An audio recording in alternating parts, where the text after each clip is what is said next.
Hi, it's Miss Emily from Regency Park Library, and I'm here for today's story time. Today, I'm going to read to you the story of Reading Beauty. This book is by Deborah Underwood, and it's illustrated by Meg Hunt. This might be a familiar story to you with a little bit of a twist. We just did fairy tales as part of our summer reading program, and so I'm so excited to share this retelling of Sleeping Beauty with you. Are you ready? Okay, let's get started. Reading Beauty. I wonder if it's about books. Once upon a planetoid, surrounded by book lovers, a princess Lex read morning, noon, and night beneath her covers.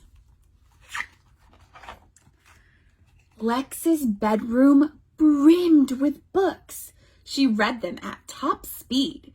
She even trained her puppy Prince to fetch her things to read. I wish I could train my dog to find books for me.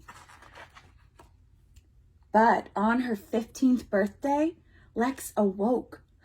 Her books were gone. Oh no, that sounds terrible. She raced to find her parents. Make them stop. What's going on? They answered with a story. Long ago, when you were small, we had a celebration and invited one and all. But while the guests were toasting you, we heard a muffled shout. A fairy burst in, furious that she'd been left out. Oh no. How could you not invite me? I must say I'm rather miffed. But wait, we did. Be quiet. Let me give your Lex a gift. Oh no, doesn't sound very nice. Like all you wretched readers, Lex will live for reading, but when she's 15, she'll flip a page and get a paper cut. The paper cut will bring a curse. A death like sleep will take her. She'll stay that way forever. Only true love's kiss will wake her. That's why we hid the books away, her mother said, dejected. For any book could cut you, and you need to be protected. Without its books, their world grew bleak, consumed by dark and gloom. Lex watched the shadows spreading from the windows in her room. It's all my fault, she said to Prince. I can't let things get worse. I'll fly to find the fairy. Then I'll make her break the curse. Do you think she's gonna break the curse? I hope so. Prince's nose picked up a scent. Good dog! Those books! I need them! We'll bring a bot to pack them up and hold them while I read them. Oh, I hope they can find them. Lex started off with how to fly, then how to find a fairy, and stories gave her courage when the trip got rough and scary. Meanwhile, in her fairy lair, the fairy shrieked, It's Lex! She won't get me. I'll stop her with the thorny hedges hex. A wall of thorns around her home. Nice try, but she can't hide. A garden book helped Lex cook up a homemade herbicide. The hedge dissolved to shriveled bits, so Lex and Prince could land. The fairy said, That girl is doomed. I've something special planned. I wonder what it could be. I'll tempt her with the things she loves. A gorgeous poisoned book entitled How to Lift a Curse. She'll have to take a look. Zap, zip, a glowing book appeared. Prince sniffed. What's this? Lex said. The fairy listened through the door. No sounds. She must be dead. I hope she's not. Oh no! The fairy inched near sleeping Lex to check her now closed eyes. Oh no! But Lex sprang up and grabbed her wand and said, Hello, surprise!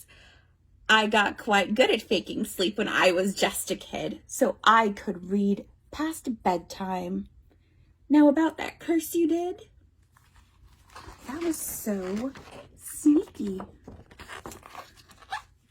That curse will last forever. You will never change my mind.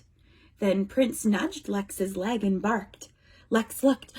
What did you find? Look, it says, it's a piece of paper, and it says, you are invited to a royal ball to celebrate the birth of Princess Lex. They did invite her. You were invited to my ball. We thought this didn't reach you. Wait, can it be that you can't read? Don't worry, I will teach you. Me? Read?